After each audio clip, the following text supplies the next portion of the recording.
અલ્યા શાનું શાક બનાવ્યું તે આરીએ શું કરે હે?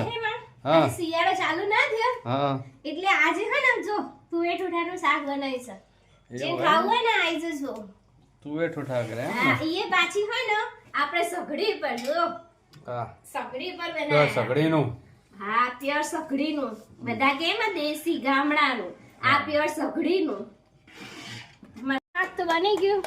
એમાં પાછા બાજરીના રોટલા એમાં અમાર કુવેરબાના રોટલા ફૂલી દડા જેવા અને ગામડાના રોટલા ઈએ પાહે ને દેશી ચૂલા ઉપર પાસા ઈએ ચૂલા પર રોટલા ને સગડી પર શાક. આજે તો અમારે દેશી ખાવાની મોજ. કુંવરબાના રોટલા એટલે જોરદાર જો મોટા ને મોટા જીને ખાવા આવી જજો. હા અને જો તમારે રોટલા ખાવા હોય ને તમે કુવેરબાને કોન્ટેક્ટ કરજો. કુંવર બનાવી આવશો ને? હા કુવેરબા બનાવ્યા છે 50 રૂપિયાનો એક રોટલો.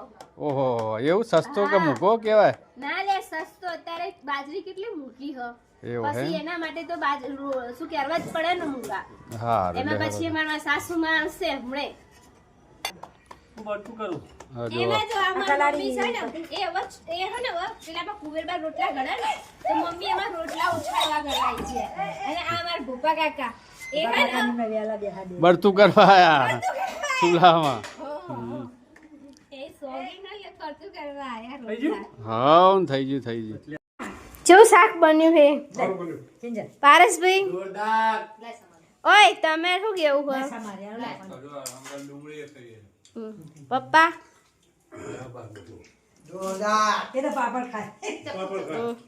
અને આ સ્પેશિયલ અમે હે ને આ બેનને પીરસવા માટે બોલાયા હે.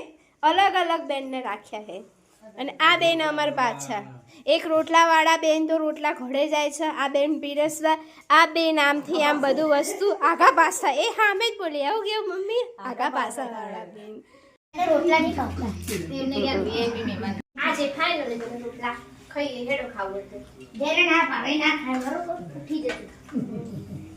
એ ના ભાઈ મને પ્લેટ આયા કોઈ એટલે હું કે જાઉં ના ડબુડીઓ બાર ના ગોળ થી બધું હેડો જેને